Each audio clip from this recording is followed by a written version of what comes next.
What's going on in our neighborhood What's going on with our political system, What's going on with police brutality, What's going on with education and healthcare, What's going on? Yeah.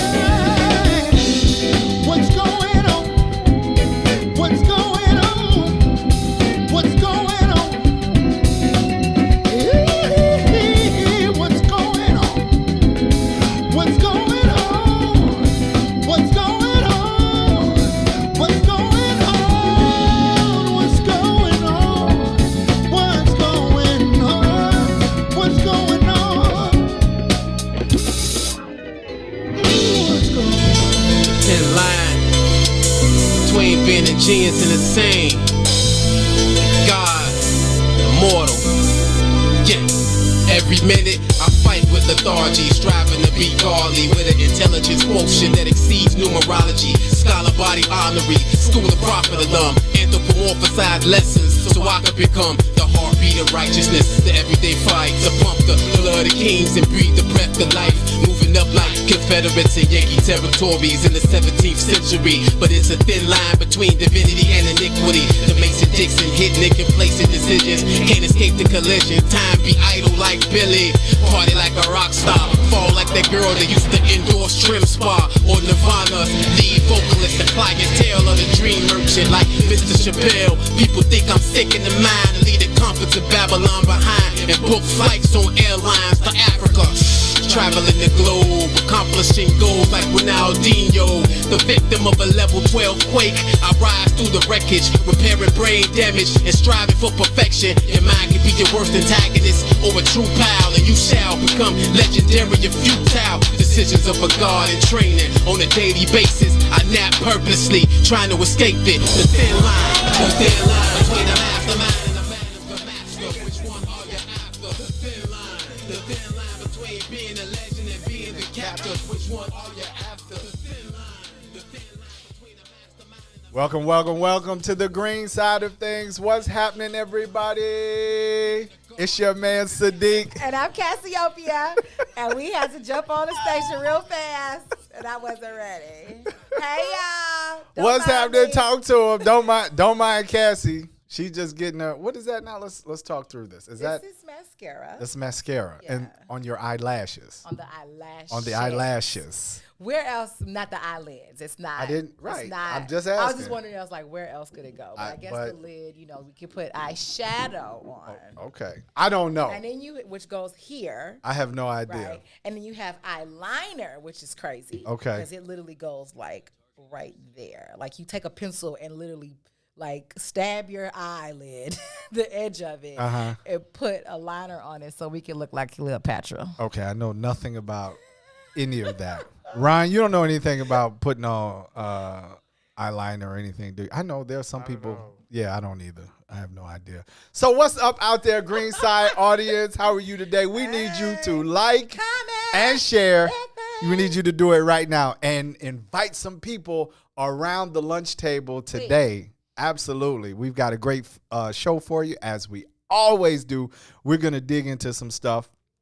We're going to talk about reparations today. Oh, come on now. We're Where's going to talk Brother about Cam at? I gotta reparations. tag him. Yeah. We're going to And talk about Cobra. reparations. We're going to talk about it locally, though. There's been a lot happening in the suburb of Evanston.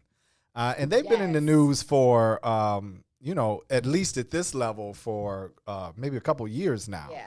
In terms of the city council, Yes. in terms of the Evanstonians that have rallied around kind of this bill in terms of reparations. Yeah.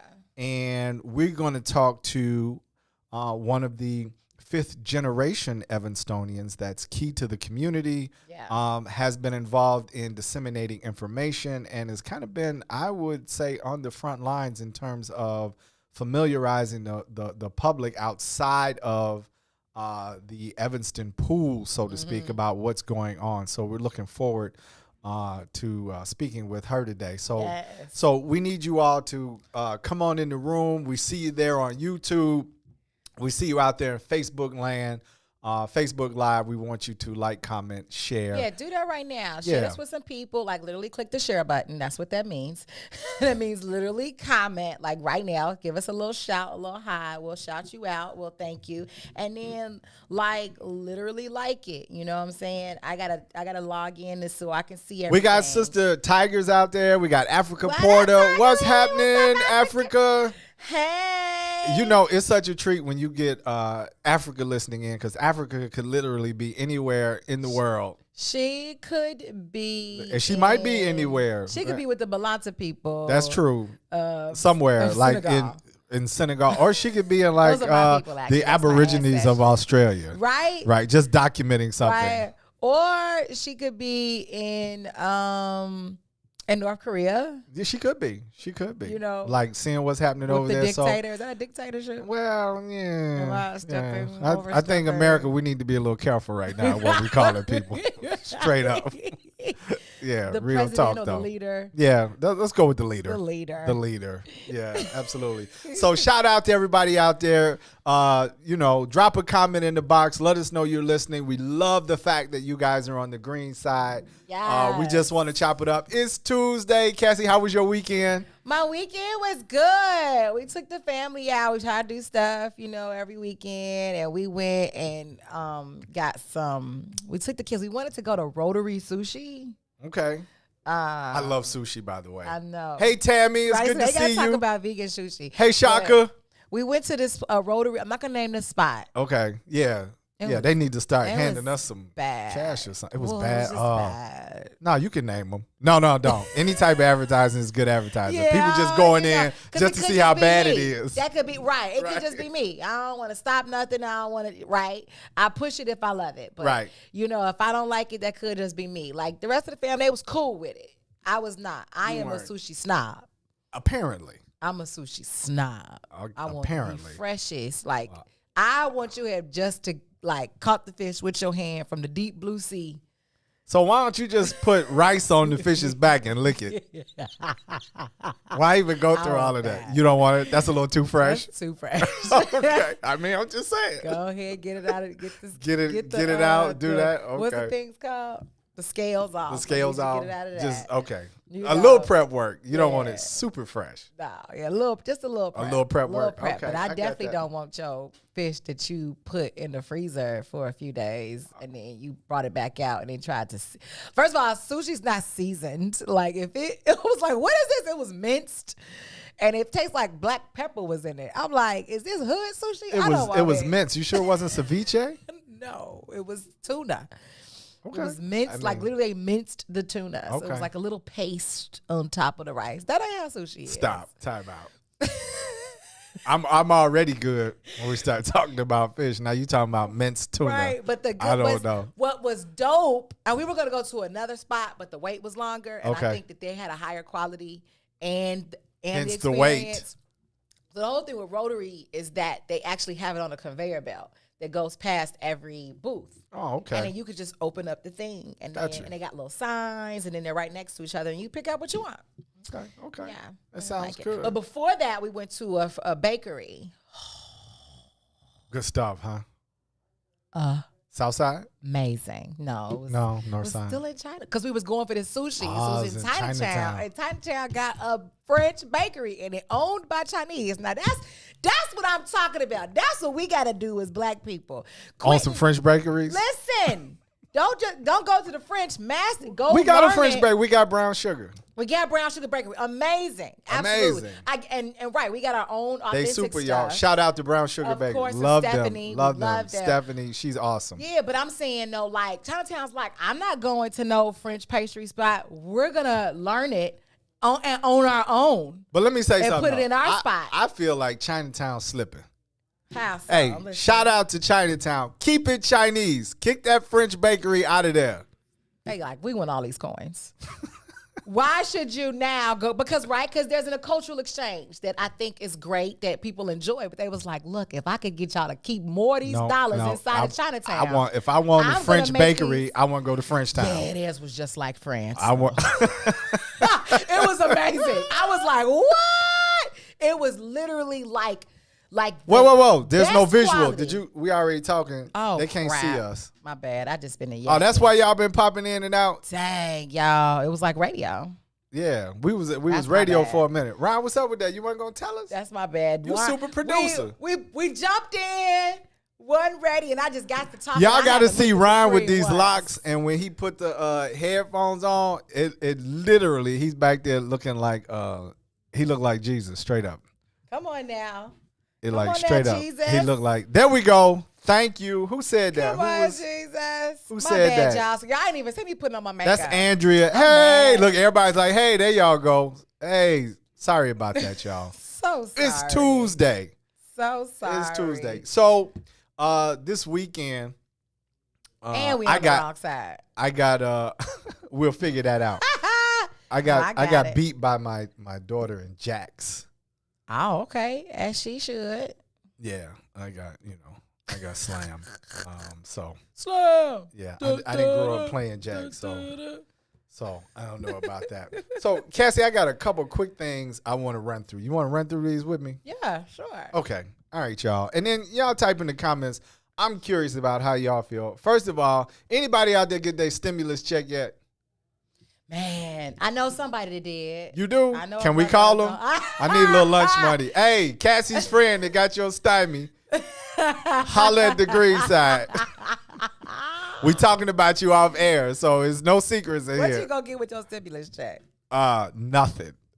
Okay. I'm not good. good. Absolutely nothing. Maybe pay some tuition, some Okay. bills. Yeah, right. No, I got a son at Do Purdue. adult stuff. The You're adult adulting. stuff. Adulting. Maganiel, hey, what's happening, brother? Maganiel. Great to see you out there. Okay, you all. So put in the comments what you are doing with your stimulus check. We want to know. Okay. On the green side, we want to know what you're doing with your stimulus check. Also, I want to update you guys on ongoing series. This is probably going to take a while, but we are still investigating racism at the palace. Now, Prince Henry said that the royals were like an extremely non-racist group of people, and he has no idea where there would be racism in the palace. And so I'm with him. He said he has no idea. None, zero, G. Yeah, He can't. that's where you go too far. Cause you know me, I like to be in balance, right? Okay. So I ain't got no problems with people having growth and the fact that they're, it might not be like it was in 1821. He didn't say nothing, right? did he? But where? That's what he said. Are you kidding? Are you kidding? Like your whole brother is not here because This is his exact literally quote. because of This the is his. racism. Hey, Sabrina. There's His no exact other quote. reason that there should be any issues going on with Harry and Meghan. They're Here- like zero. They're like a damn near picture perfect couple.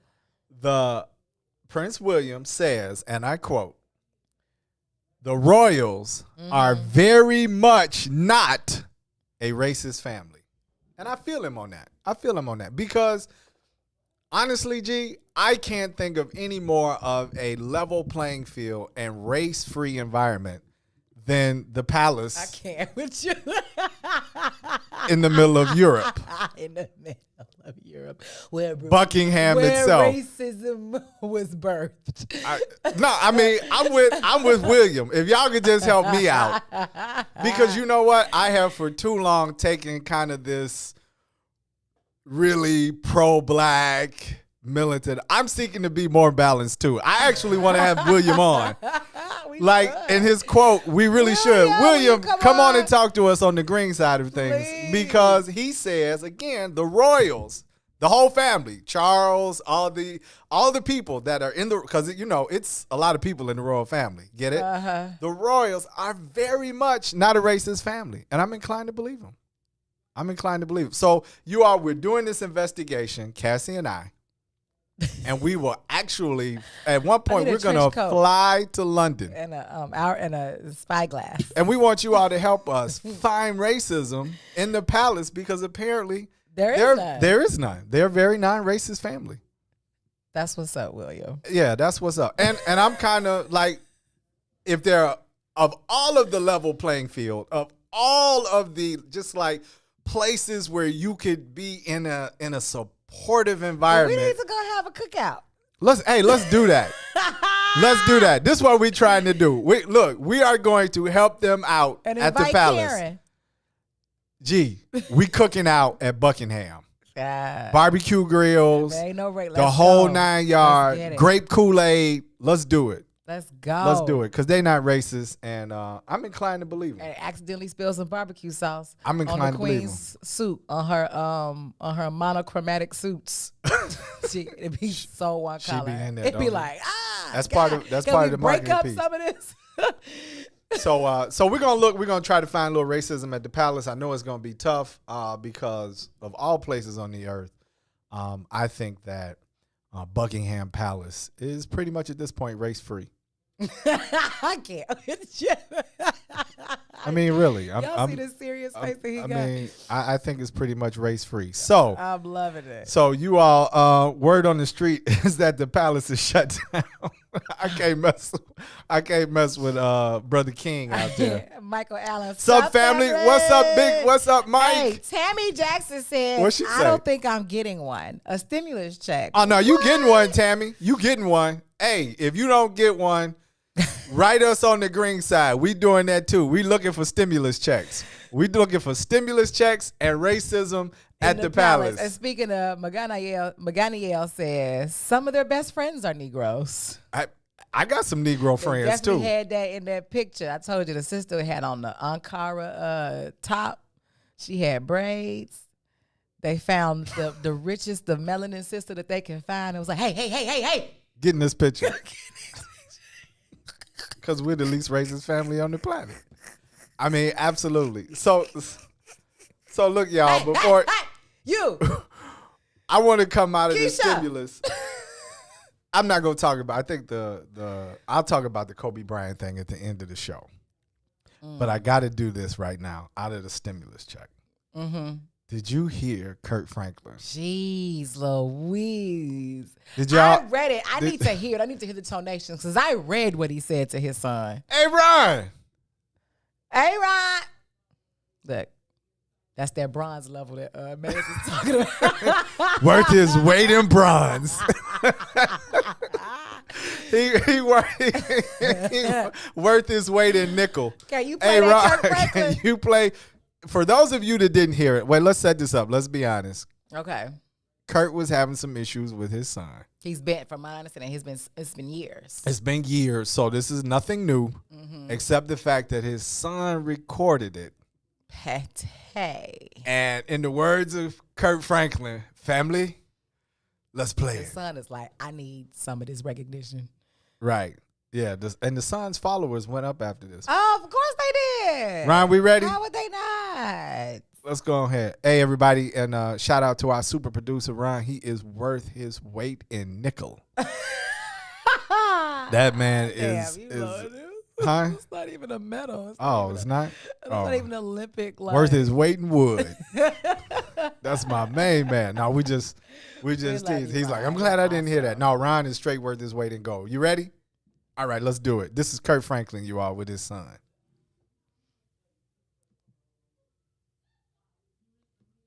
All right, y'all. This is Kurt Franklin with his son.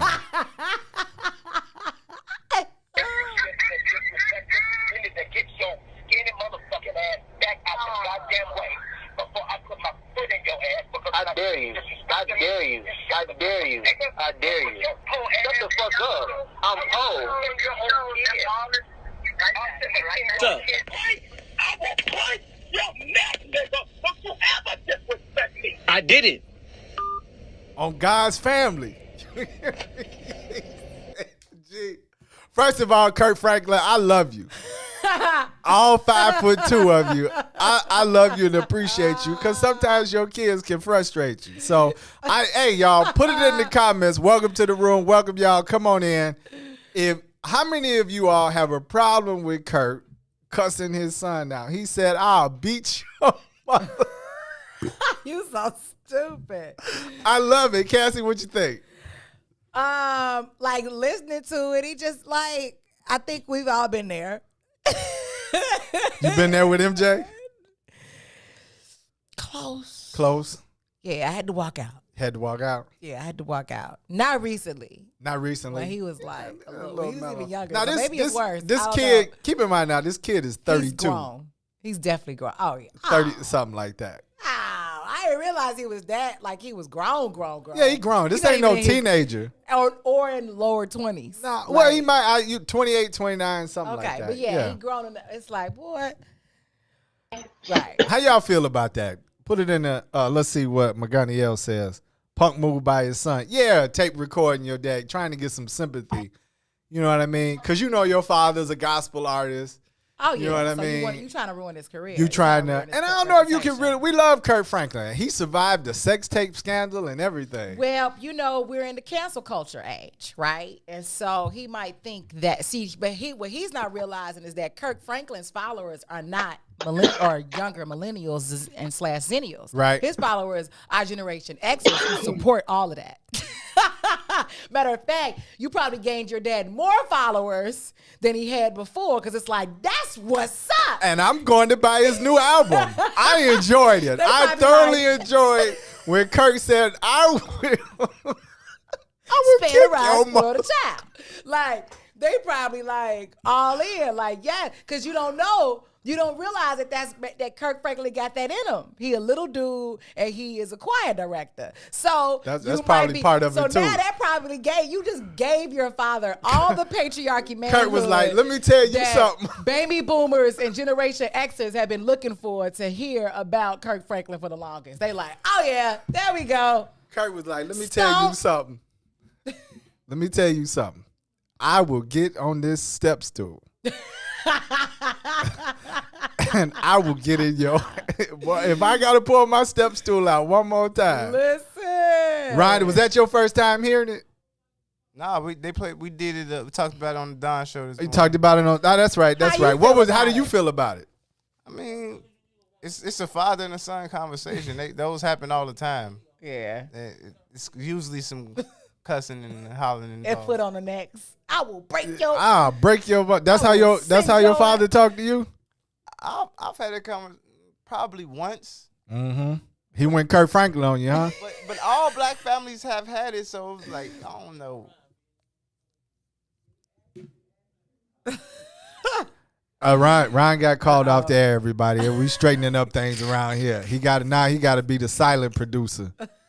So we don't want Ryan getting in trouble. So anyway, Ryan is in favor of Kurt Franklin telling his son he was gonna beat his mother. Listen. I love it. Listen.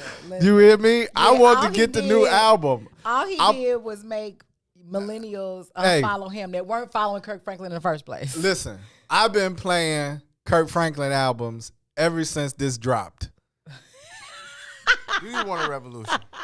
Hey, I've been getting my Kurt Franklin on because it is so real. It just made it like all the. Oh better. man, you know what I mean? Like to me, Kurt has filled out everything. He's well rounded. He is a gospel star. He was addicted to porn, and now he cussing his son He the out. most balanced guy. He on is the planet. super balanced. You hear what I'm saying? Like everything. I love it.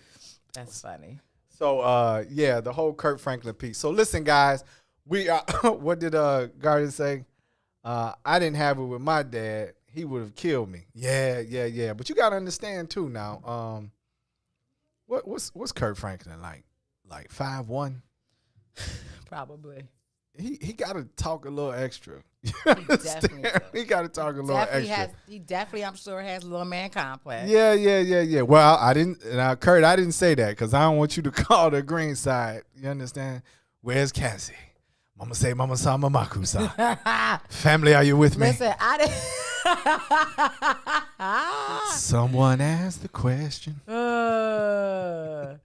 Where's your son? Maganiel says he's skating on his father's rep, and that's what he does. Get him his own room and let him make it happen on his own.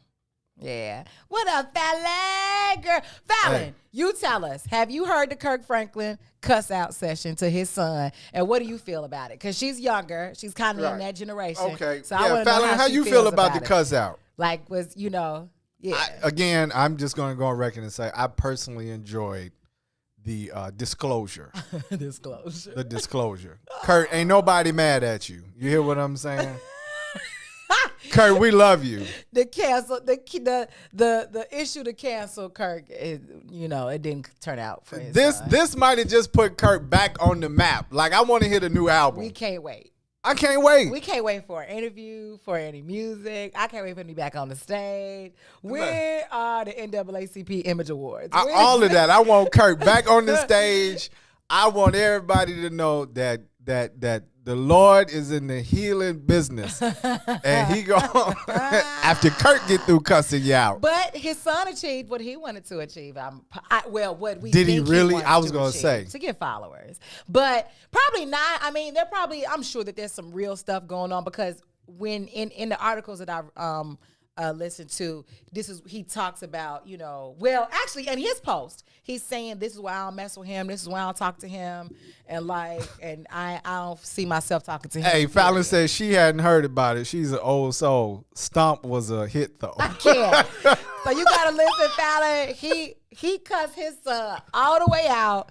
He said he gonna put his foot on his neck. He calling him all types of N-words. Hey, y'all, look, Ryan, this is what we're gonna do. You help me out. We finna go. We getting ready to go to break. Listen, you all. We need you to like, comment, and share right now. T. McCann, I see you, boo. Because we're gonna have a reparations conversation with a dynamic sister on the other side of this break. But I want to go out to the break so y'all can hear this. For you all that didn't hear it, this is what Kurt Franklin said to his son, bless his heart. Please. Thank you. That was the cue. Ryan said, do you want me to play it again? Yes. Paper. Okay, if you think I'm bringing this paper, let me say it like this.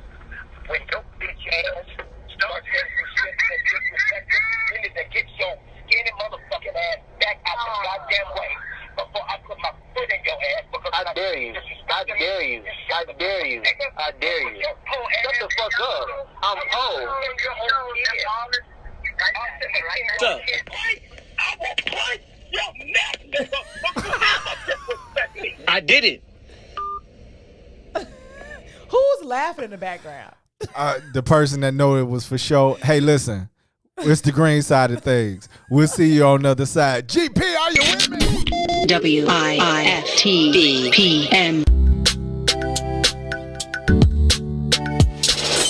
Sissy's Taco Bar Pop-Up is back with more hours and more days. Check them out at their new pop-up location at The Woodlawn, located 1200 East 79th Street. Sissy's Taco Bar offers authentic street tacos infused with international soul. Now every Tuesday, Thursday, Friday, and Saturday at The Woodlawn from 12 p.m. to 7 p.m. New vegan tacos have been added to the menu too. Visit sissytacobar.com for more info.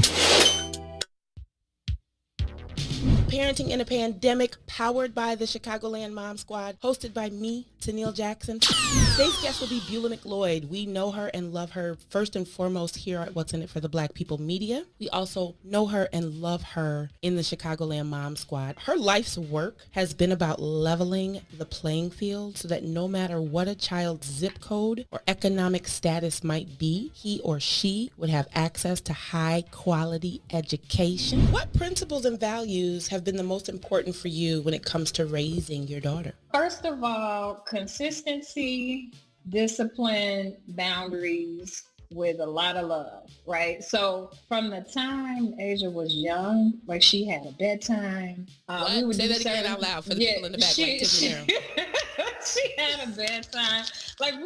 And no matter, it's interesting because my ex-husband and I have been divorced for like over a decade now, but we tried as much as possible to kind of mirror each other in terms of routines and habits, right? Okay. So if she had a bedtime at my house, she had a bedtime at his house. We tried to do that in tandem. Exposure is key. So exposing her to as many things as possible, as many opportunities as possible, allowing her to explore as many of her interests as she wanted to. And I think that's paid off because she's a creative child who now, and you know that she started her own business during the pandemic and just found really creative ways to keep going. So I think it's important that if children have interests, that you allow them to explore them because you never know where they're going to end up or what they'll land on. And she laughs to this day and is like, Mommy, thank you so much for just letting me try different things.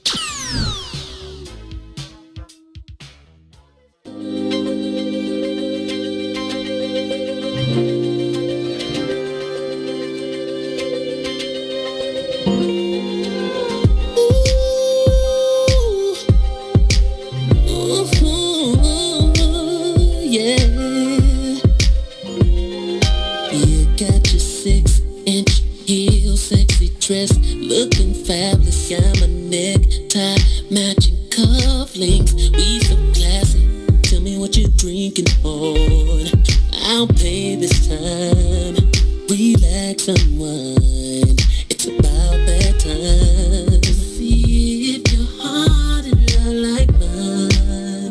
Did it hurt you so bad your love's unkind?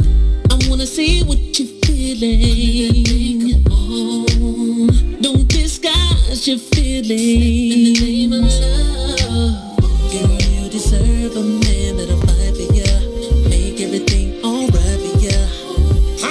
And you deserve a man. Boy, you gave a chance, he wasn't a man. He don't understand that. You deserve a man. You deserve a man that'll fight for ya, make everything alright for ya. And you deserve a man. Boy, you gave a chance, he wasn't a man. He don't understand that. You deserve a man. We broke the ice, it's only right we keep dancing. When I pull you near, tell me what you want, I'll make it happen. Yes, welcome back to the green side of things. It's your man Sadeek, And I'm Cassiopeia. and we need you to like, comment, and share that thing. We need you to do it right now. Right now. We're going to dig into, and so reparations really has been a conversation, I would say maybe for the last 300-400 years. Yeah. But I'm just in that mood today, y'all. Okay. I'm in that mood. It's been at the top of the mind, for a couple of centuries. So, but it has really narrowed into this conversation over the last 2 decades, talking about legislation, talking about formal groups, really pushing this narrative in local municipalities, to Congress, to the Senate. And so it has been a conversation really, really, really close to Chicago. And so if you travel a little bit north, you're on the lakefront, Northwestern is there.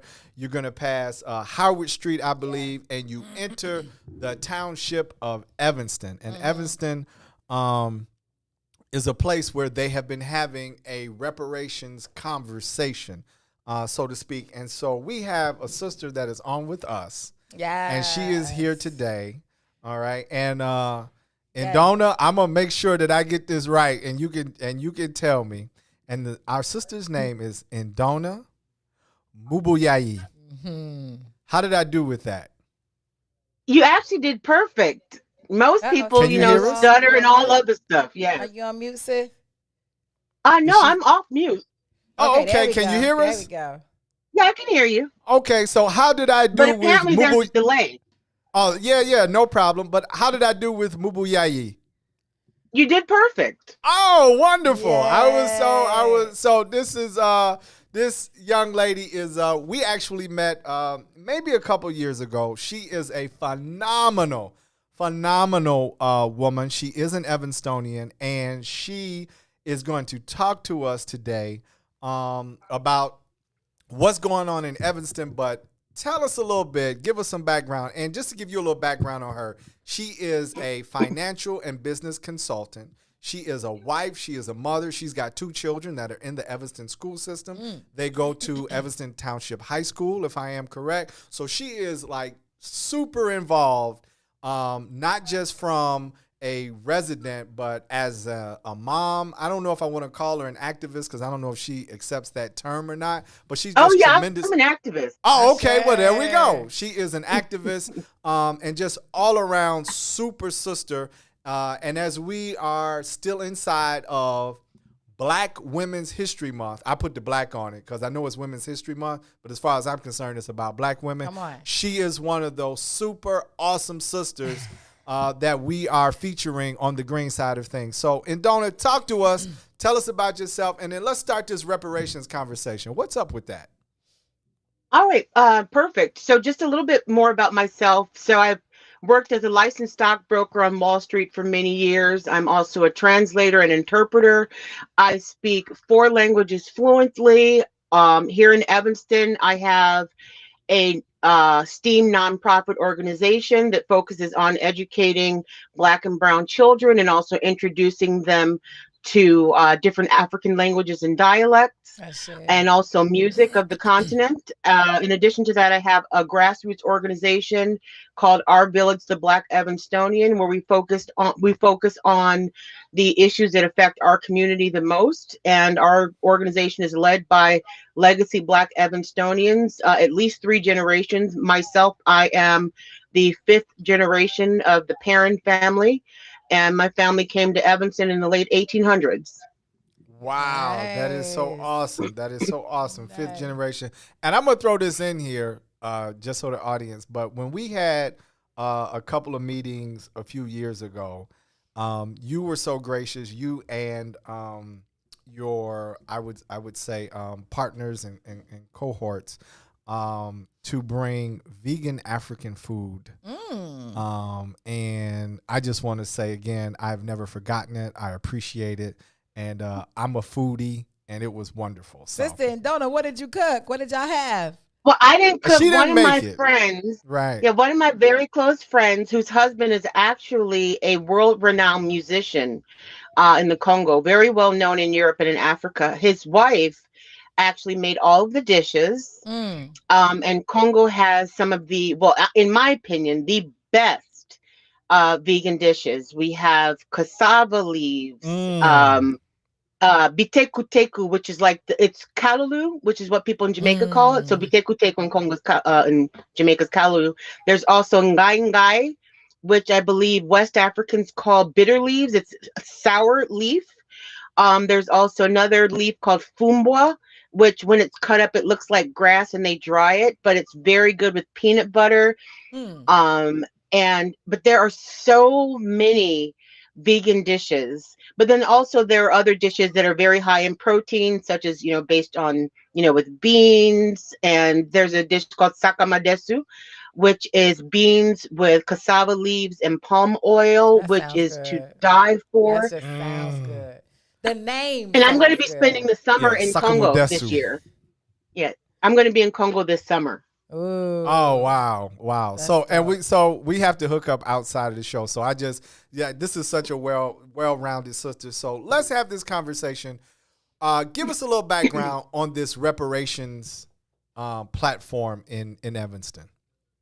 So the reparations initiative in Evanston is something that was initially introduced by one of our former aldermen, Judge Jean-Baptiste. He was alderman of the 2nd Ward here in Evanston. He's originally from Haiti, and my childhood friend, Robin Rue Simmons, actually took up the torch when she became alderman of the 5th Ward. Now, 5th Ward is a historically Black community here in Evanston when they began redlining. Evanston initially was not a segregated city. It actually was a safe city for many of our ancestors to come to, which is why there was such a thriving Black community here in Evanston. Wow. But as the numbers increased, then came the redlining, then came the marginalization and the discrimination against our community. And in the very beginning, the Black community in Evanston was very diverse, different, education levels, different socioeconomic levels. We did have people that came here, like my ancestors that came here from South Carolina, Abbeville. There are a lot of people from Abbeville here in Evanston. They came here, they purchased land, they purchased homes here. My great-grandfather was a blacksmith. And then we have others that came here who were like domestic workers who lived on properties of some of the white property owners, and they were maids and such. And we had doctors and so on. So our Black community here has been very, very diverse. But then as more and more people started to come, then that fear sets in and things start to change, where there was issues where they actually began to force people to move their homes. Wow. So they were displacing their homes, literally lifting houses up on logs and transporting them from one part of the city to another part of the city. Some families' ancestors were threatened, if you do not move your property, we'll completely raze it. Wow. So so this is definitely our history here in Evanston. And then even though, Black people were living throughout this town, over time, they began to be concentrated in the Fifth Ward. So in the Fifth Ward, actually, my family was here in this ward before there was redlining. And my great-grandfather had the last farm here in Evanston. Wow. When redlining began. So like there was still a barn when I was a kid. It wasn't in use, but it's, long gone since. But so the reparations here in Evanston is based on redlining, not necessarily that you have to be a descendant of slavery. Your family, you have to be able to trace your family to this city from 1919 to 1969, when the laws were on the books that prohibited Black people from, purchasing property or living outside of the red line district. So because the Black community in Evanston is quite diverse, we do have people, we of course have a large African American population, but we also do have Afro-Cubans that came in the 50s and 60s. We also have Panamanians, Jamaicans, and Haitians that reside and who would also qualify for the reparations because their families were here prior to 1969. And then even though we all know as Black people in this country that racism and discrimination did not end once a date was set in the book, if as a Black person you can prove that your family still was affected by secret redlining, realtors not willing to show you properties in areas that of your choice, and you end up living in the wards where you have a larger population of Black people, which are the Fifth Wards, Second Wards, and Eighth Wards. The Eighth Ward being right along the Howard Street border, and then the Second Ward being right next. It's basically right next to the Fifth Ward where I'm located. So, but if you can, after 1969 and your family arrived here and you can prove that you were also discriminated against, you would be able to benefit from the reparations initiative. And as it stands, the city of Evanston has agreed to take the recreational marijuana taxes to go towards the reparations fund. I love it. And they have committed already up to $10 million over a 10-year period. And what that's supposed to do is go towards the reparations subcommittee has decided that it would be housing initiatives, education, and economic development. Now, my group, our Village to Black Evanstonian, we've been very active since the very beginning, questioning some of what they're doing, meaning that we do not agree. We do agree that reparations is needed. We do agree that the city of Evanston should come up with a funding source. We actually provided a proposal to them over a year ago outlining how they could increase the monies that are going to be received. But one of the issues that we've been having is that some of the people that are involved with corresponding with the public have not always responded. And the first leg of the initiative is going to be housing, which is the most problematic part. Even though we're receiving this as a result of redlining, they are requiring us to be pre-qualified for a mortgage through a bank. And we would be getting up to $25,000 per resident who's 18 years or older to be able to apply for a mortgage at a bank. Now, that's not reparations. Anybody can apply for, can get down payment assistance and closing cost assistance. So our argument has been, why are we having to go to the same banks that have excluded us for hundreds of years? Why do we have to, like, no other group has been required to qualify to receive their reparations. But when it comes to Black folk, we have to, go in and be scrutinized to go through a mortgage qualification process. That's crazy. Yeah. And we've also stated that, not only is that unjust, but we also feel that we should be able to choose the institutions that we decide to use if we do want to use one. But we also do believe that we should have the right to just receive cash payments if we want. Hell yeah. Run me my check. Run Just me get my the check. Right. Run me my Yeah, check. you can't just keep on controlling it. This is crazy. I know Robin Rue Simmons, and I know Cam Howard has been working on that. We were interviewing them last year for Kwanzaa, right before COVID hit. And so this is really, really crazy. Like, y'all still, like, they find a way, boy, to still keep their hand, in the pot. And, it's like, when you go out, when you like, hey, give me some Cheetos, your friends call cops on your stuff or whatever, and they put their fingers at the top of it so you can only get so much of it. That's what this feels like to me. Right. Like, you can have a Cheeto, but that. So I have a question for you, Indona.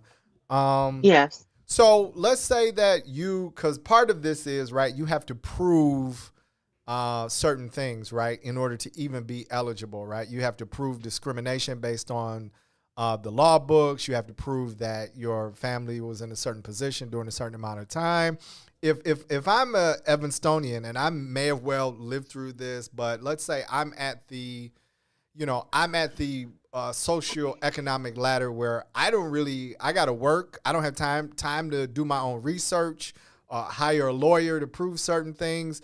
Is there an organization? Does somebody help me prove that I qualify for reparations? That's some crazy crap. Black. Yeah, but there's actually, well, to be very honest with you, if your family was here between 1919 and 1969, you don't have to prove it because it's known that it was fact. Okay. It's only those whose families came after 1969 where they're requiring proof. Okay. Now, we do have a local nonprofit run by a young man by the name of Dino Robinson called Shorefront Legacy. And he, along with, I think the Evanston Historical Society or something like that, Dino has actually gotten access to, family archives and, but we have to provide it to him. And not all families have, kept records of their family's history. Mm-hmm. But Dino has been very, very meticulous in documenting the whereabouts and the all of the movements of Black people in basically on the North Shore, because he's originally from, I believe, Glenview. Okay. But yeah, so that's not the biggest issue. That's not really difficult to prove.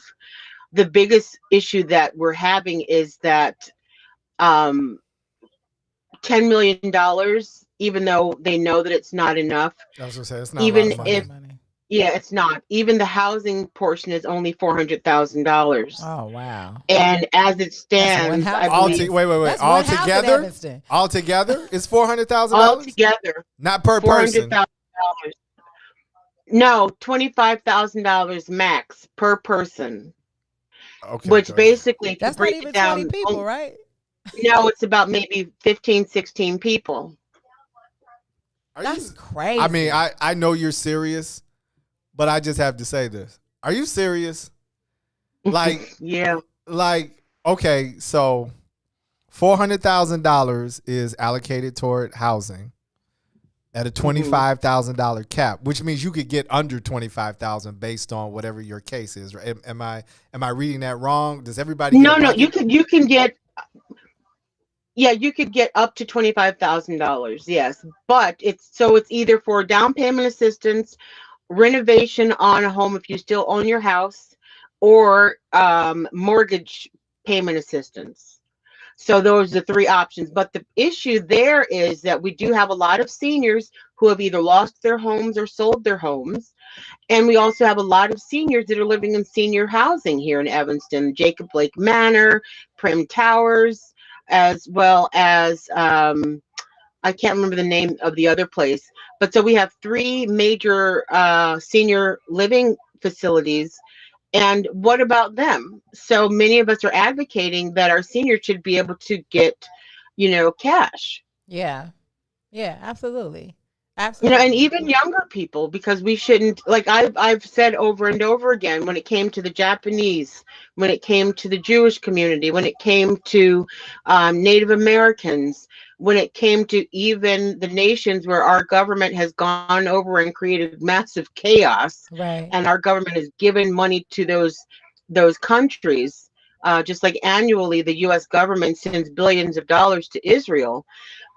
What? African Americans do not have a nation. We don't have a nation where we can have billions of dollars funneled into it.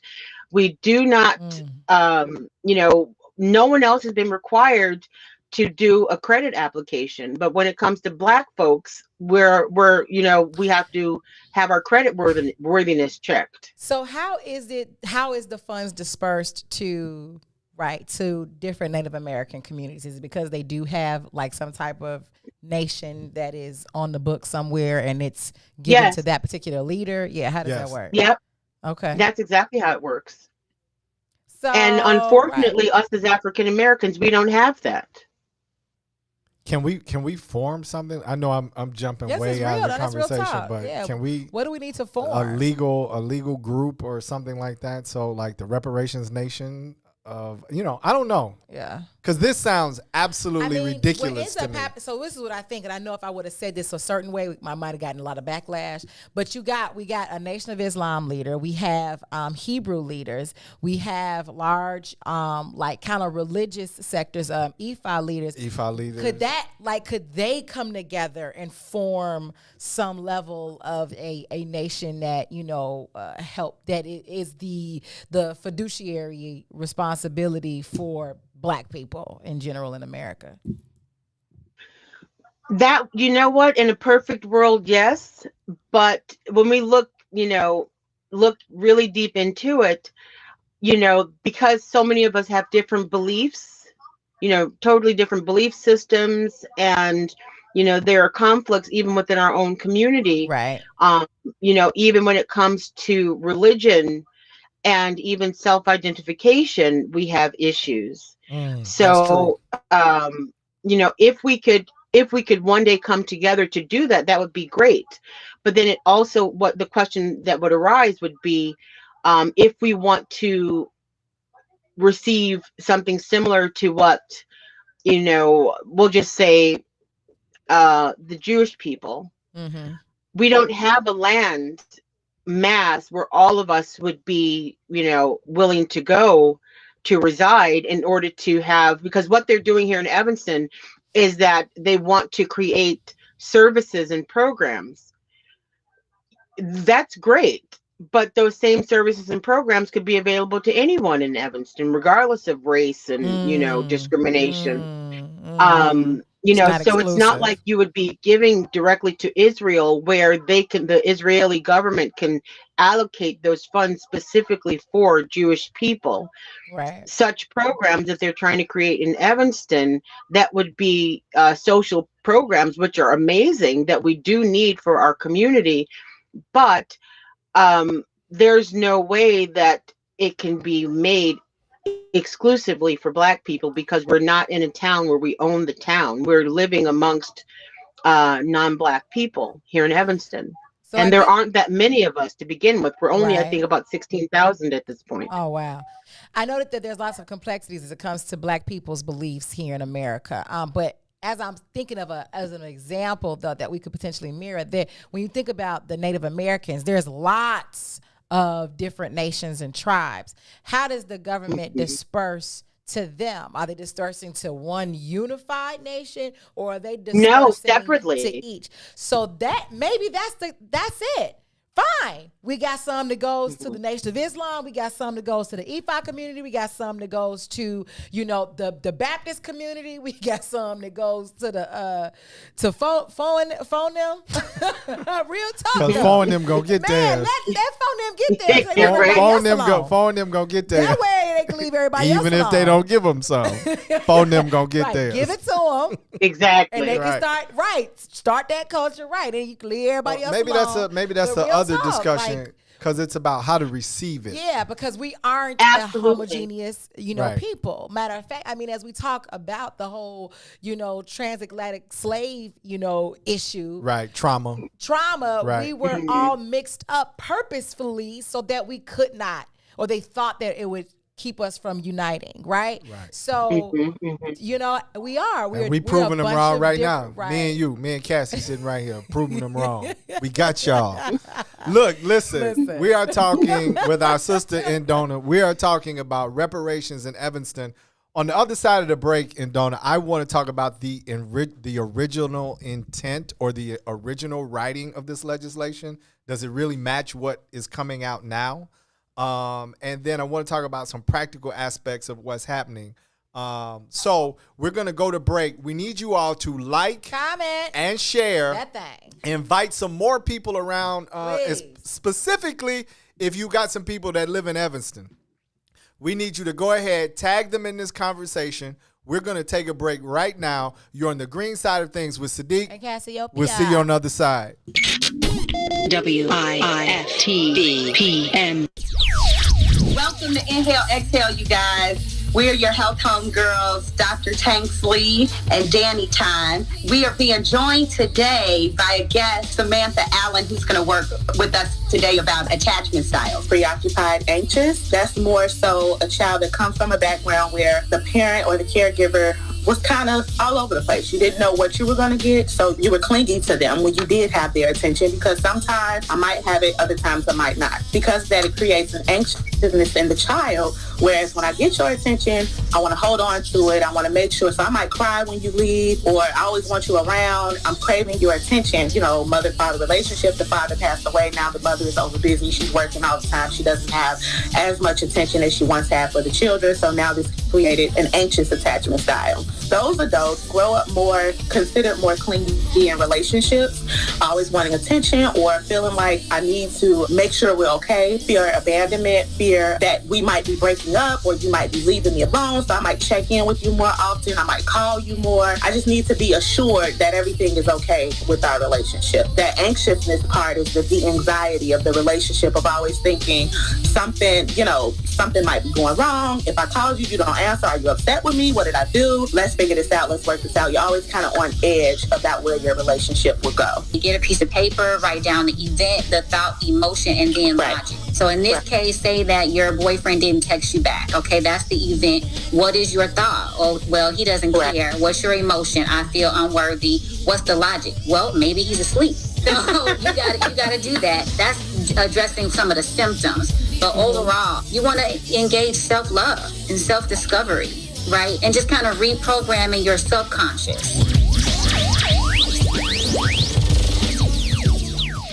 My name is Cassandra J. Matz, current Village of Olympia Fields trustee and your candidate for Village President of Olympia Fields. I've been a resident of Olympia Fields for 28 years. I believe in building strategic partnerships, establishing governance boundaries, and have and will continue to dedicate my life's work as a respected and credible voice when it comes to decision making. Olympia Fields has always been a community of familiarity and comfort, and I want to make sure the village stays that way. On Tuesday, April 6th, vote Cassandra J. Matz for your Olympia Fields Village President.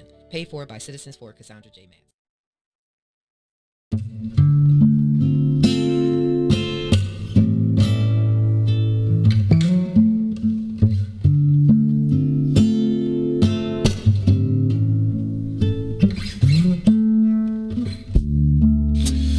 If I gave you my love, I tell you what I do. I'd expect a whole lot of love out of you.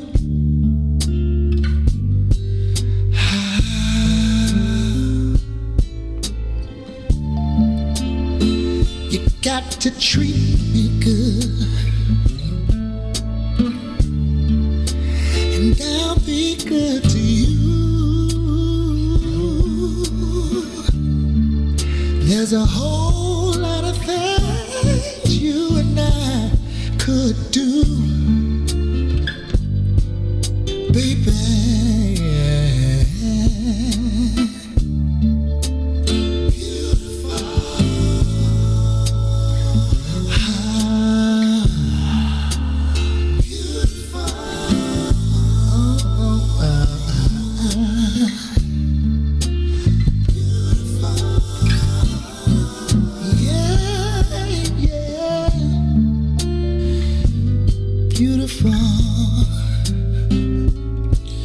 When you get right down to it, yeah.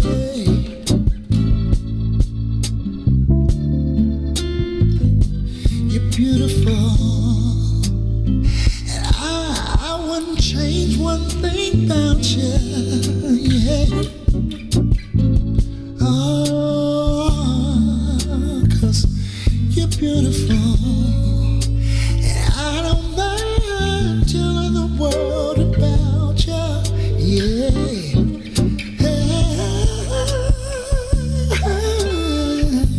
You're beautiful. And what about the way you love me? And the way you squeeze me. Simply beautiful.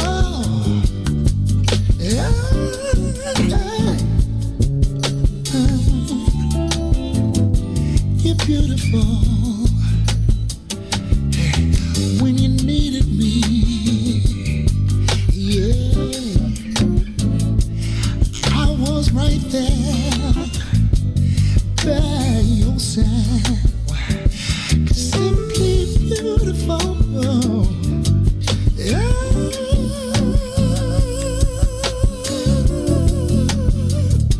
You're beautiful.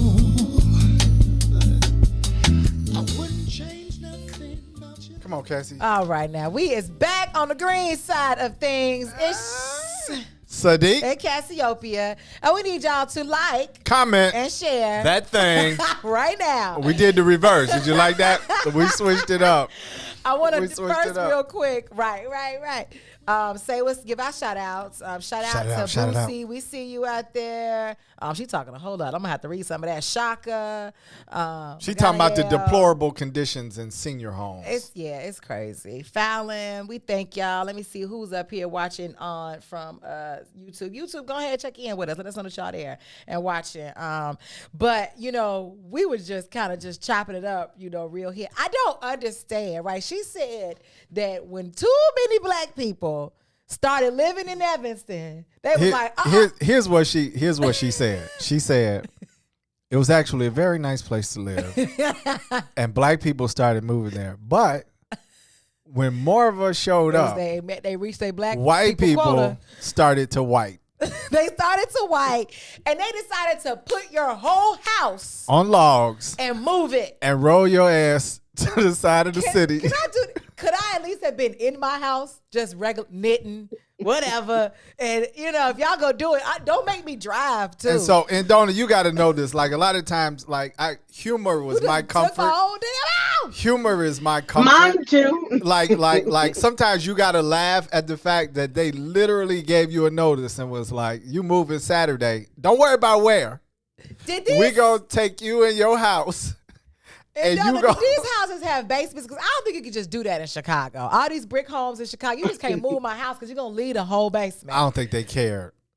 Did they have basements? You really want the basement? Yeah, some of them did. Mm-hmm. Wow. Hey, Ryan, but guess what though? My basement is finished. Guess what, Ryan? It's like a whole nother apartment. Hey, and Donna, you got to see Ryan. Ryan is like this. They was definitely moving you. That's all I'm gonna say.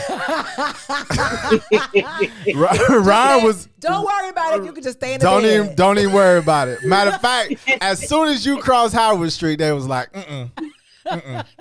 Don't worry about it. Don't worry about it. Second ward for you. Unbelievable. Ding. That mean you gotta get a truck. You got to get a crane. Gee, that's crazy. You need the boys. You need so many people, time, and money to do this simply because they black. But how else does racism work? There's a lot of energy. See your face? There's a lot of energy spent on moving things like slaves, excuse me, human cargo, homes. It really is. But anyway, so back to this we were conversation. commodities. We were literally commodities. We were commodities. That's what we were. We were, and still in some instances, commodities, except in the Absolutely, palace. especially when it comes to well, not in the palace, because that is like because there's no racism in Buckingham Palace. Yeah, I forgot. Yeah, they are so even there, and I love it. It's like a great space. We're looking for them tickets. Me and Cassie, y'all gotta invite us to the palace. I actually love the fact that he said that because now they have to live up to. They gonna have to people gonna be sniffing it out. Like they gonna have to really fake it real hard. No, but you'd be so surprised. Like we lived in Canada for nearly 10 years, and people were just like, "Oh, Canadians are so nice and it's so welcoming." But it's very passive aggressive and very, micro. You know how it can get. Yeah. And even though we had a pleasant time, there's especially when we lived in the Toronto area, there's this hierarchy, this caste system, where you have those who are the descendants of the Brits and the Scots who are at the very top, and then you have the amalgamated European populace, and then you have the Asians who are the definite buffer class in Canada, and then you have the blacks, the Negroes, and then you have the First Nations at the very bottom. Let me just say this, because I love my educated people. But you just said the amalgamated European populace. Come on now. And so I'm just loving the level. Let me go ahead and get my thesaurus. Because what you did is we all out in the audience what the hell is the amalgamated European populace? No, I just got my check from Amalgamated. So I love them. Hold on. Well, and I just want to say this too. We're gonna get back into the conversation, but it's Tuesday.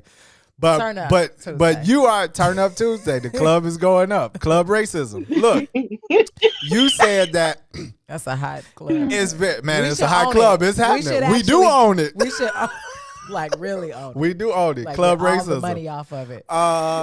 So it'll be all white people coming in there, and they will never see our face. You said that it was we get all their money. Very passive aggressive, right? But you enjoyed yourself, and that is a skill. Black people are so skilled, because I grew up in the 70s, so I got memories of it could be white people doing all kinds of terror.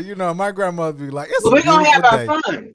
We're gonna have our fun. We're gonna have our fun. That's why we cutting up right now. Yeah, that's why we cutting up right now. So I wanted to say, right, I endured some redlining over the weekend. Oh, that's right. You did. You got shut out of an Airbnb. Right? So my family and I, we wanted to do a staycation in Chicago and go downtown, be close to the lake, go get them, little food and stuff from around the way, really, have a nice downtown experience. And I'm going on, Airbnb, and this stuff not cheap. Okay? Not at all. It's not cheap for a Matter of fact, when you put the dollar amount on Facebook, I was like, I wish I had a house downtown. Cassie and her family could stay there now. Run me that check. Because it's 8 of us, okay, right? But it's me, Dre, all of our children. We just wanted to get them a really nice place to stay. So we look at this spot, and I had to put in my picture, my ID, that has my address on it, and literally if you've ever done an Airbnb, they do not. It's not an automatic reservation like a hotel. Right? No. They're looking at your stuff. They gotta look at you. Right. They gotta make sure. House. Right. So then he sends me a message, this white guy, and says, "Hey, I see you're from Chicago. Uh-oh. What's your what do you want to do with the property?" What do I want to do with the property? What? And so I just said, me and my family want to do a staycation, downtown.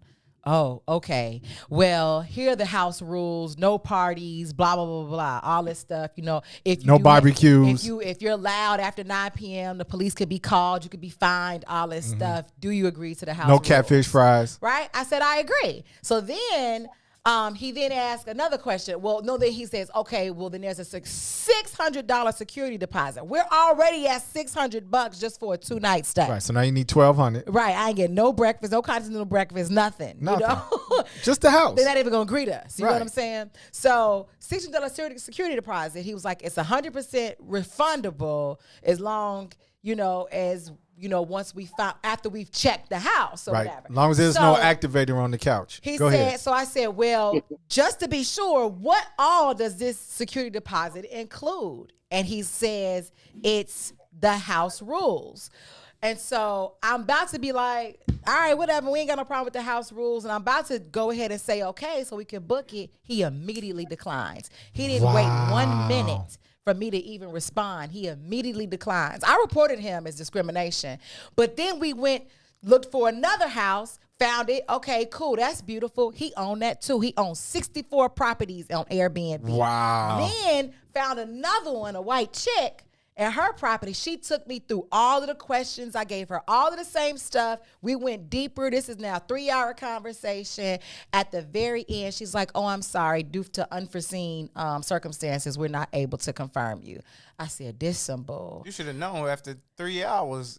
1 to 2 hours on the phone is too long. They might live in Evanston. We need to check where they live. I was sitting there like, oh, my God. That's crazy. This is crazy. I'm not used to that because I'm used to purchase from hotels. We don't really do too much, Airbnb or whatever. And the last time we did it was in Atlanta, so all them black people anyway. So, but yeah, that was crazy. So redlining is real, racism is real again, except for in Buckingham Palace, and right. And I just want to say this to everybody out there: if you're looking for a place to stay, I got a tent. Like on Michigan Avenue, it's in this little grassy area. It maybe 3 of y'all can squeeze in, and we only $75 a night. So but just want you to know black that people get more Airbnbs. I was able to get a nice list. But isn't there a black Airbnb in there? Like there were they was booked up though. So. Oh, okay. we're gonna have to it was a last minute trip or whatever. So now it's cool. I saw some amazing black owned Airbnbs that have downtown locations that we're gonna plan ahead for the summer to go and stay. And black people all the time, we don't plan ahead like that. We need a black Airbnb where you can just I just decided Airbnbs 2 minutes ago have been like that last minute type of thing to do, but now it's become the thing. Got it. Okay. And so they're being booked up. Okay, cool. All right, y'all. So Cassie got red line. They got red line in Evanston. White people started to white. We have our sister Indona on here with us. So Indona, you're talking about basically you got to qualify for reparations. First of all, you got to prove it. That's not that hard. But then you got to qualify, and it comes in the form of mortgage assistance. It comes in the form of, maybe a couple different forms. But let's go back to the original legislation or the original intent. Was it always supposed to be this way, or did it morph into this, and how did it get to this? It morphed into this. So initially, there was a confirmation that the city of Evanston agreed that there was wrong done to our community. They were able to. So Dino Robinson, the founder of Shorefront Legacy, was able to put together proof showing discrimination over the years. The actual dates, and families who had complained, and realtors who were actually a part of the redlining. And he was able to make a case where the city of Evanston acknowledged the wrong and the harm that was caused to our community here. At that point, they had not yet come up with a funding source.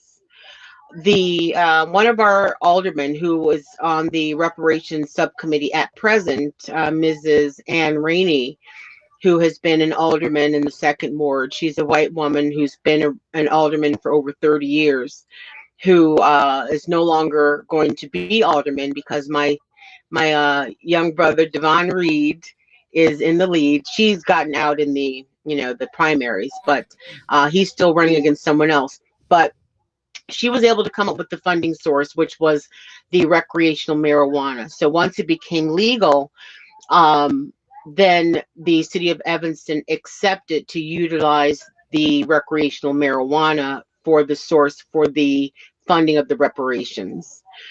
Even that in the beginning was very controversial because some other individuals felt that it should not be just some money that's just laying around. The city of Evanston should actually come up with money for, what they allowed to happen to our Black community. But that's a totally different conversation. Mm-hmm. Okay.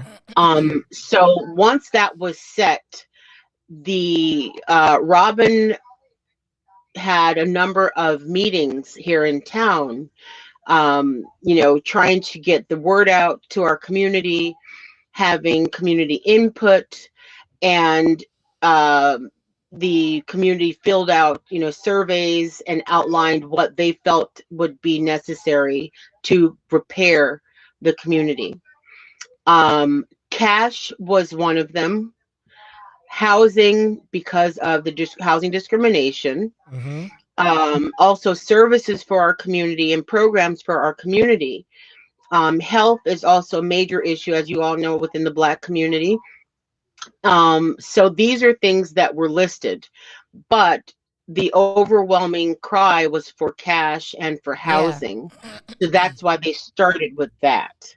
But that it's not going to end at housing. We have another $9-something million that the city has decided to allocate towards the reparations initiatives, but we do not know yet how it's going to play out. So it's going to be economic development, housing, of course, and education. And then our group, our village, has added the health aspect.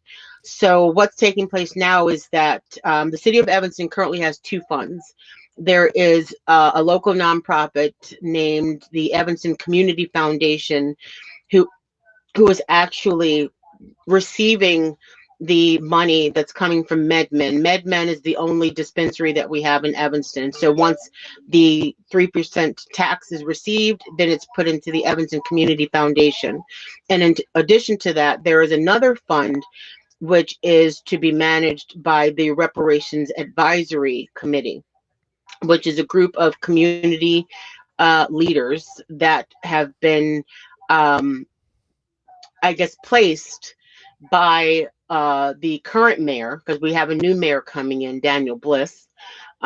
So that group was created by the current administration to oversee the to be like an advisory committee, and they will be handling the other aspect. So, programs for the community and whatever money is received in that. So we have two streams of funding. We have the recreational marijuana tax, and we have donations from private institutions and private individuals.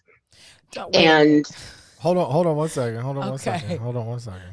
You talking to me? No. Go ahead. I'm taking notes, but I see you with your hand up. Yeah. We got weed and donations. I need right. Okay. A couple of going back a little bit. These two the foundation, the Evanston Foundation, right? Is that the name of it? What's the name of it again? Evanston Community Foundation. The Evanston Community Foundation, who is responsible for receiving one set of the funds. Who runs? Are there Black people on this? Are they majority Black? Who's doing this? Ooh, child, I cannot. We got to. Wait, back up. There are no Black people on the Evanston Community Foundation? Listen, she sips tea. Okay? There was. Oh, gee. There was an amazing Black woman who just left, who was leading the Evanston Community Foundation, but it is not a Black-run nonprofit. That's some bull. Wait, back up. We don't have no necessary nations and stuff, but they can at least be a Black organization, an NFP, that this has to come through. Slow down. Let's back up. And that's what we have been asking for from the beginning. Where that's why we one of the things that we were trying to do was to come together to do that on our own. I have a registered nonprofit, but it's for education. So what we're doing is seeking to separate our village from my educational nonprofit so that we could do that work. But what the city of Evanston has created to answer that concern is that reparations advisory committee. Sis, what you need, sis? What do you need? Who do you need? Do you need the rabble rousers to come and what do you need? Like, real talk, because we just can't keep a lot. Like you said, this doesn't happen with anybody else, but we, because they be ready. Can we back up a second? Can we back up a second and Dawn, just the Evanston Community Foundation. Because people are listening, they're dropping in comments. What is their role again? Say their role of this majority white-run foundation in the middle of this Black reparations issue. Their role is to receive the money from the tax dollars. And the person who was in control of that was Ann Raining. Gardis Watts asked, did she say Daniel Bliss is the incumbent mayor of Evanston, the same person that ran for governor? Yep, he's our new mayor. Okay, and then, well, that's long. So, okay. So this is technically this is a whole cluster, is what it sounds like to me. Because you all are kind of one of the only places, only maybe cities right now that it actually has reparations on the table and receiving it. Yeah. So we need help. Yeah, I'm going to be very honest with you. We need help, and the reason being is that I love my dear sister Robin, but I'm going to be very, very honest with you. The bulk of the pressure has been placed on her shoulders, and she has been attacked. I'm sure viciously. Viciously.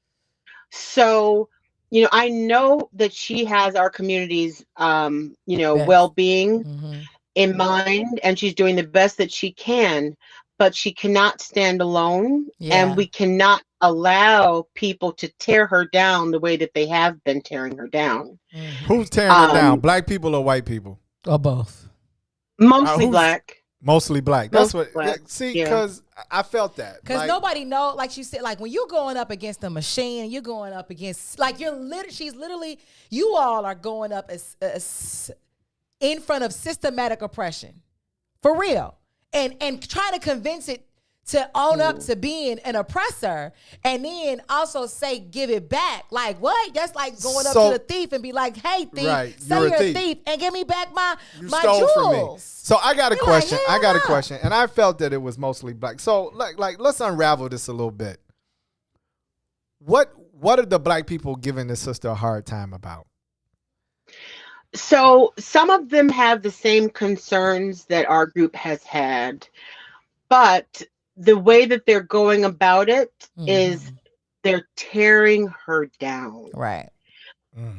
Calling her a tool of white supremacy, calling her a sellout, making all types of personal attacks to the point where she's not running for a second term. Oh wow! I thought she did. She's not running again. She's going to continue to try and work with us on the reparations front, but she's not going to be running for a second term as alderman. And she's one of our homegrown, sister girls, sister girlfriends that really has this community. This is her home. My question is, how many of the people who are tearing her down, because you guys are doing the work, how many people that are tearing her down are actually stepping up to help? Exactly. Because I know there are a lot of, like my mom always says, talking loud and saying nothing. That's, wow. I can't beating deal the drum, calling names out in the streets, but then at the same time, when it comes to actually participating and coming up with solutions and working with people, they're not there. Right. I worked in corporate America for most of my career. And and it's not that, oh, you're learning how to bend and bow to white folks. No, there's a certain manner of conducting yourself in a professional environment. And you have to know the language, and you have to know how to maneuver in the system in order to accomplish your goals. You're not going to show up at the gates and be like, it doesn't work that way, because you'll never get anything done. It's about how can we look at the system as it stands, figure out what is wrong, and how can we make this work in the confines of what we have been given. Once we have that, then we can move on to the next step, but it has to be done in increments. And so with all of this work that's being done, now all of a sudden, now there's like the beating of the drum, tearing down, and that I don't agree with. I do understand that there are people that are passionate about what's taking place, but I do not agree with tearing down our sister who was out there on the front lines as the face of Evanston's reparations. We cannot tear her down. We can have conversations with her in private about what we're not comfortable with. Even in the meetings, I've spoken out, and other people have also spoken out, like one of my sisters, Tina Payton. The Payton family is also a legacy Evanstonian family. They are property owners here in Evanston, and they have spoken out. Mrs. Rose Cannon has also spoken out, about what we would like the initiative to be.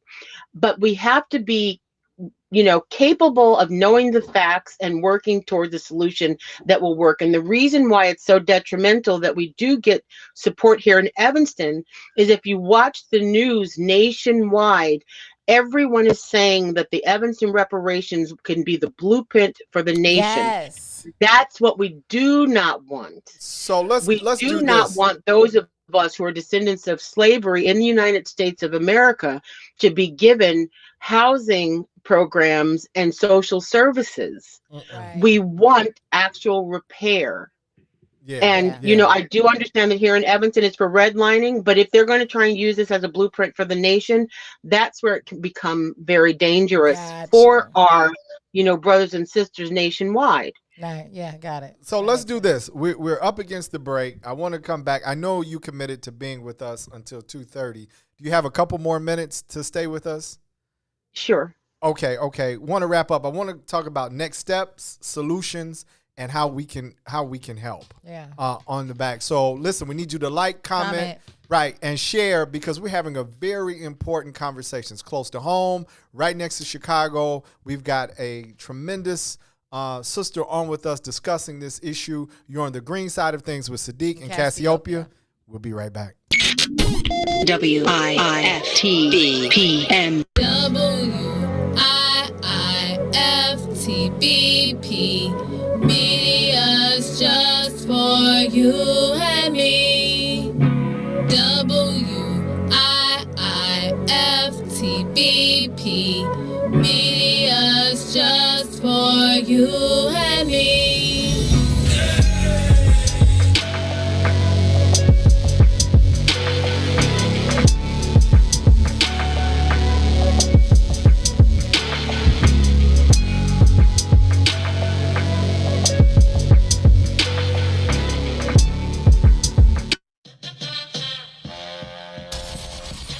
Let me ask a question. Do either that son or your grandson smell like transmission fluid? We trying to find Ruthie her husband. You funny ladies. Trying to find Ruthie her husband? We trying to find Ruthie her husband. You heard that good, Let me ask you, Rogers, what does Ruthie need to do to find her husband?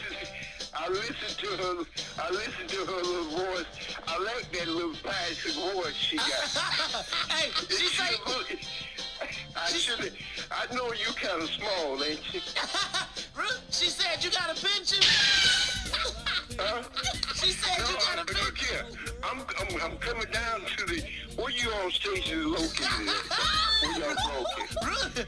We down here in Bronzeville. Look, this is what we gonna do. We gonna get you, we gonna do a love connection Off the line, Rogers, I want to tell you, man, thank you so much for calling. You all downtown somewhere? Yeah, we downtown. I'm gonna put matter of fact, I'm gonna get the address. I'm gonna come into your station one morning. We gonna have you come down. We gonna have you and Ruthie, and we gonna have you sit I'm right an early bird anyway. Ruthie, you can be the grandmama, the great grandmama of over 110 children. I love big families. You know what I'm saying? 110. Pressure, baby. Just wanna pressure, baby. Yeah, man. Ideas, man. Ideas. You don't have to find me. I'm walking right behind you. It's so clear to see that you wanna be free. You don't have to find me. I'm walking right behind you. It's so clear to see that you wanna be free. Let's go. Standing my ground, I can't mess around now. It's like my time is in a bottle, captured by your love, yeah. Now I know women's got this thing going on. We can't stay around so long, but I wanna come correct. Baby, get your foot off my neck. You don't have to find me. I'm walking right behind thee. Understand clearly, that you wanna be free. It's the time that you spend making me think within. Is the trust still beginning? Fade away from beginning of the day. I can see you trembling times, and I can see you wondering mine. Is it me considered? You just with it. See, you don't have to find me.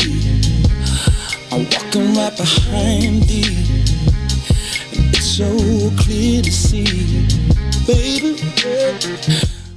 Yeah, welcome back to the green side of things. It's your man Sadeek and Cassiopeia, and we are deep inside of this Evanston reparations conversation. Although to me, y'all, it ain't really sounding like reparations. It sounds like tricks.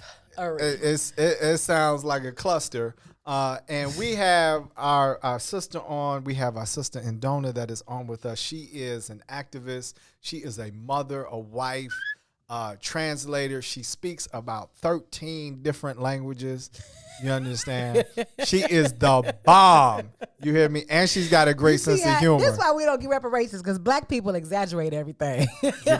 Right? Give us a rope. No, I'm just pointing out the fact that my sister is the bomb. She's definitely is the bomb. Absolutely. And is on her business, knows what she's talking about, but she's also said that they could use some help. So let's talk about next steps in Dona. What are next steps? And practically, since we are borderline, like right there, as soon as you cross Howard, you know, we're in Evanston. How can we help? What can we do?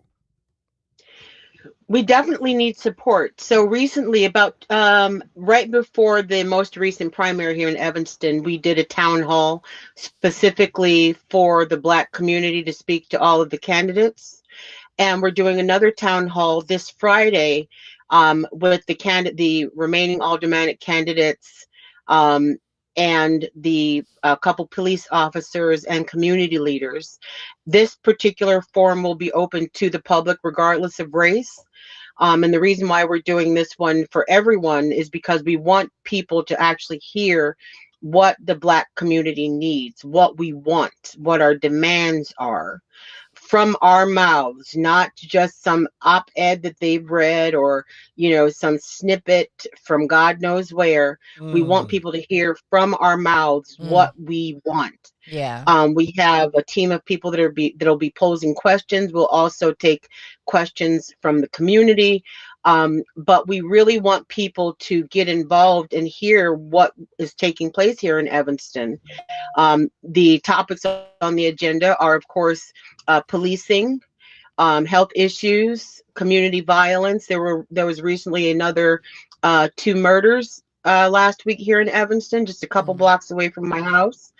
And then also, of course, reparations is one of the major topics, as well as zoning, because many years back when I was a child, my mother has spoken to me in depth about how they're able to get Black people to come out to vote to change zoning to allow high-rise buildings and all of these other things that benefit the overall city. But when it comes down to zoning as relates to Black people, Black businesses, Black housing, it's a cluster.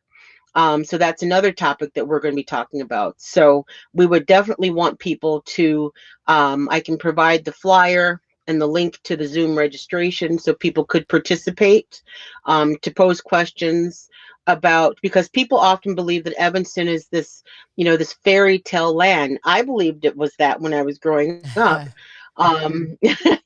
I moved away to go to college in New York City, right out of high school, and didn't move back until, over 20 years later. And, living here as an adult is very different from living here as a child in a very protected environment. Because what you'll find is that even though there were issues in certain families, oftentimes our elders shielded us from certain things. Absolutely. And they don't become our realities until we're actually living them as adults with our own children, attempting to shield our children yet again.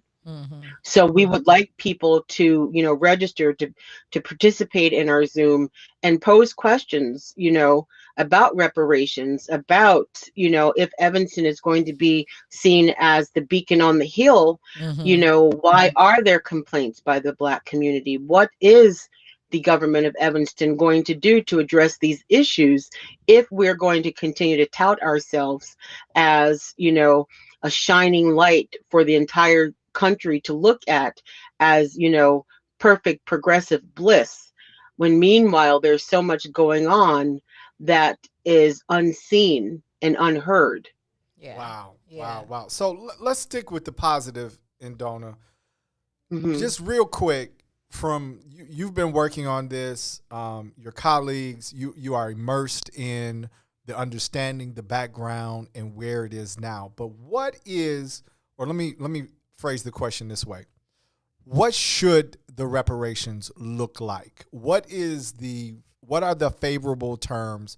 What if the city council passed it and it was written by Black people that were in Evanston? It looked like what they wanted it to look like. What would this be? Or what form would it really be in, as opposed to all of these hiccups that are happening now? It's actually multifaceted. One, like everyone else, has received an apology. There's been no apology for what's taken place to us. Okay. Secondly, cash should definitely be an option.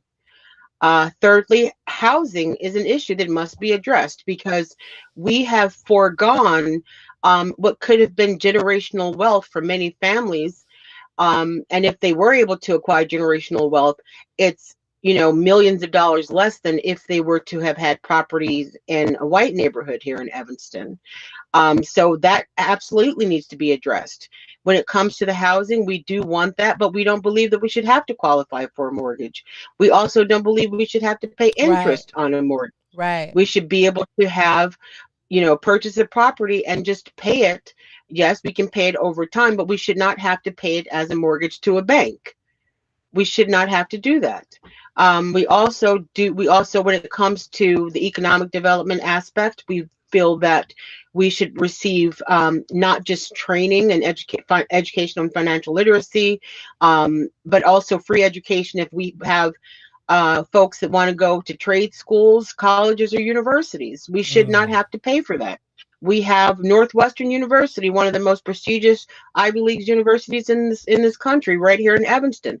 We should be able to go there for free. because Northwestern University is taking up massive amounts of land here in Evanston. Man. And many people move here specifically for Northwestern University.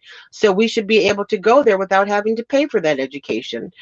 Because part of their selling points is that Evanston is a diverse and progressive community. And without that Black diversity, there is no diverse Evanston. Come on. We are their selling point. We're basically their poster boy. Wow. Isn't that everybody's selling point, including Grubhub? I mean, she said it earlier. They look at us as commodities. Period. Yeah, no doubt. We are a marketing force, right? Yeah.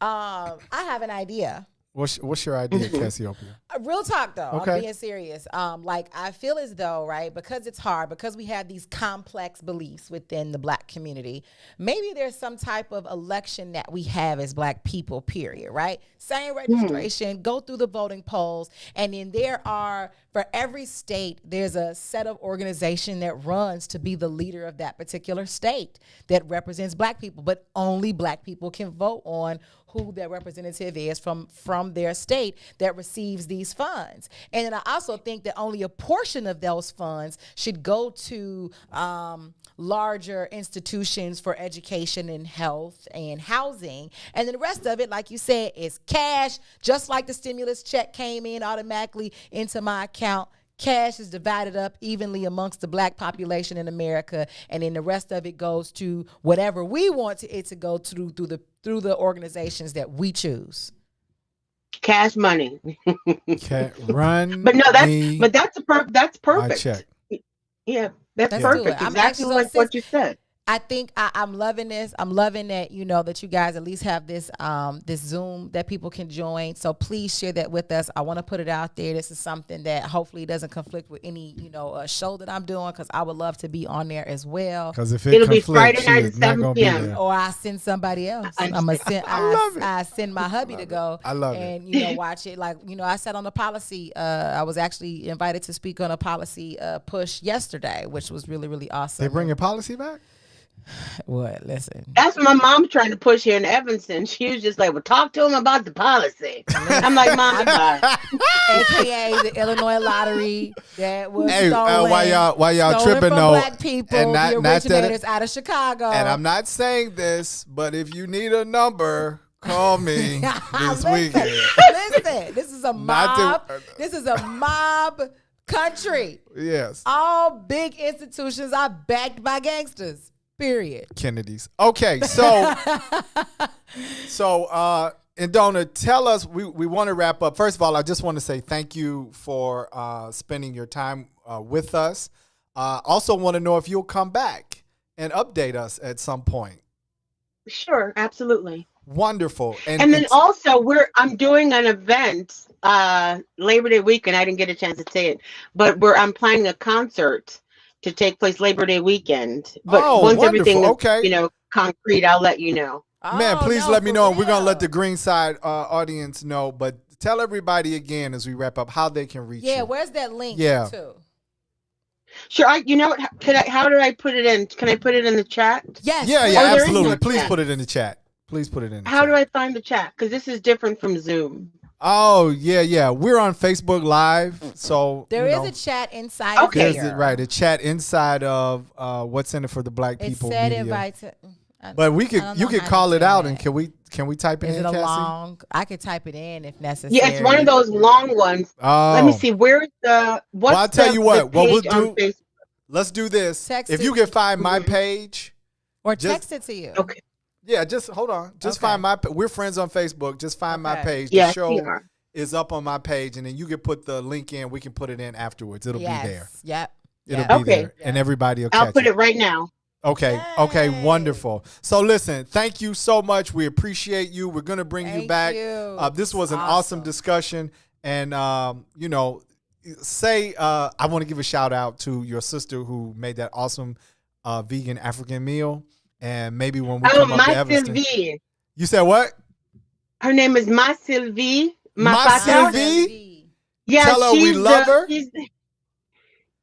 She's the wife of Wera Son, one of the major musicians of the Congo, Wera Son of Wenge Musica.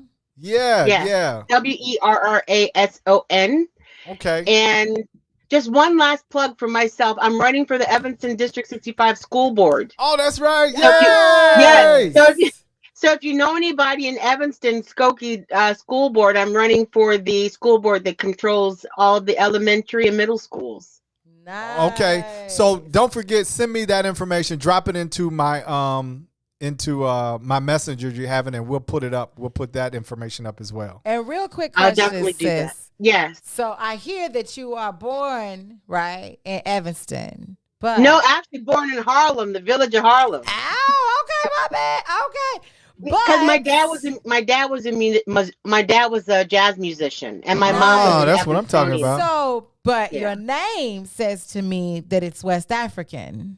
No, it's actually Central African. My dad was from my dad was from Zaire, the currently Democratic Republic of Congo. Yes, that's wonderful. And Indona means queen. And if you know the history of Kimpa Vita actually was burned alive by the Portuguese because she would not convert to Catholicism.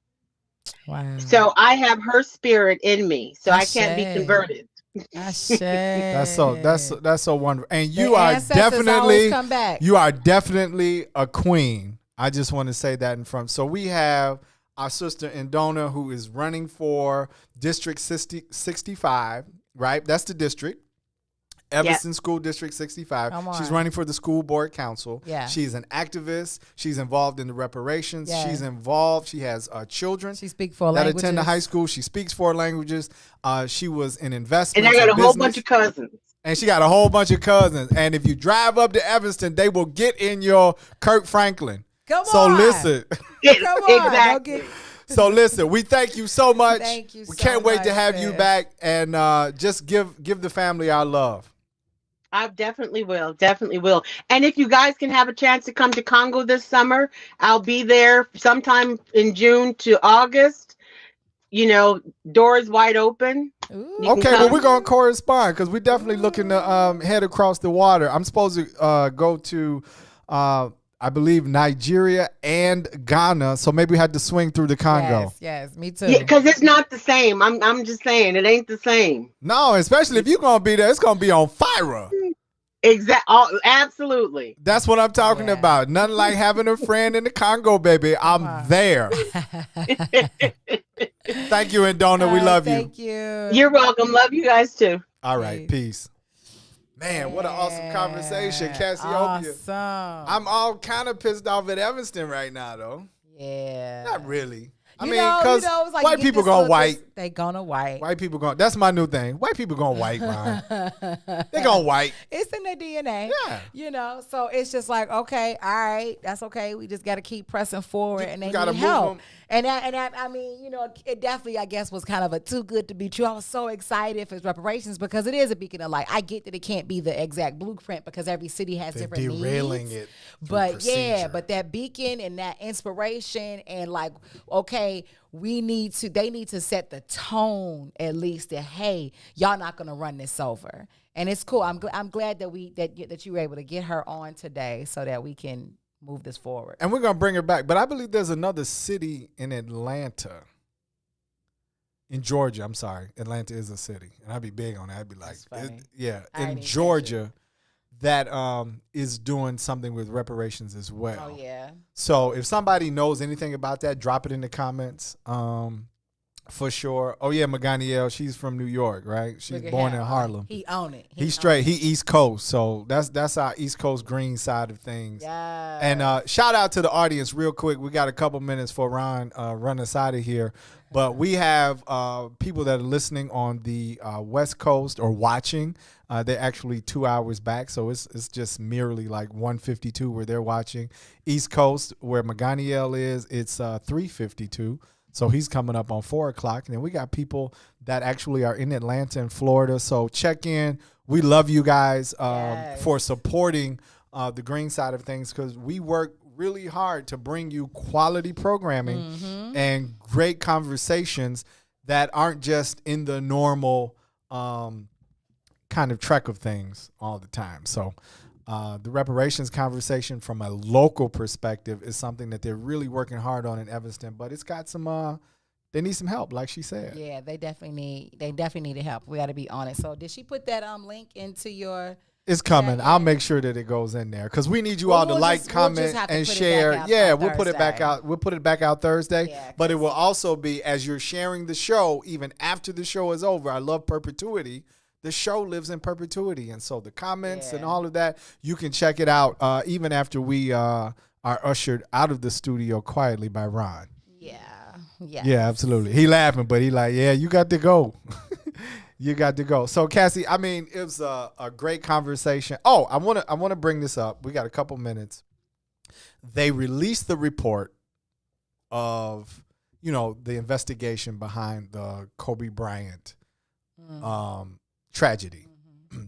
And so what they found was that the pilot had several opportunities to safely avert the weather situation and to land.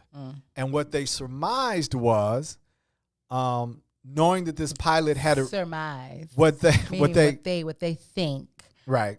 The reasoning behind what they surmised was because of the relationship that it was known that Kobe had a relationship with this pilot. And not in an abusive like was like Kobe was like, man, you got to get me to this game. But when you have people, especially if they're high profile, you want to do your best to serve them and please them. And so the pilot averted all of the opportunities he had to actually land the helicopter, avoid the weather, or say, let's wait till this passes, because he wanted to please Kobe Bryant. Yeah. And so that's a very human thing, especially if you have a high-profile client, right? Yeah. And then we even do it with family members. And so I was talking to Cassie earlier, and I was just saying, for me, the personal lesson was you can really endanger yourself and other people just by trying to please people. Yeah. Like sometimes you got to bring it back and do what's best. Right. Outside of just pleasing someone. It's got to be whole. It's got to be whole. Like don't hurt yourself trying to help someone else. Right. You know what I'm saying? Another way that some shadow work people will tell you, and certain types of therapists will say, don't make their shit your shit. Yeah. He made what he thought was Kobe's shit. What he his thought. Shit. Yeah. Because we're not painting. I'm definitely not painting. It's just like, not like Kobe was like, man, you got to get me to. It was just like, man, I want to get to the thing. Can we make it? Yeah. And I'm sure he was like, man, can we make it? Yeah, absolutely. And then they were, in my reading of the article, there were they were saying based on his training, because it wasn't like this was no poo butt pilot. Like this guy knew his stuff. Yeah. There are all kinds of warnings. He knew that he could have taken, like there were evasive measures that he literally could have taken all before running into the side of this mountain. But he did not do that. And the pattern points to the fact that he was simply, just trying to please. Just trying to please Kobe, trying to please his client. So you all take a break. Many blessings. Yeah. Take a break, because we'll get into the whole pleasing, trying to do this, running fast. Slow down. And you gotta, what they say? All evidence point to Kobe responsibilities being the point man in the helicopter tragedy.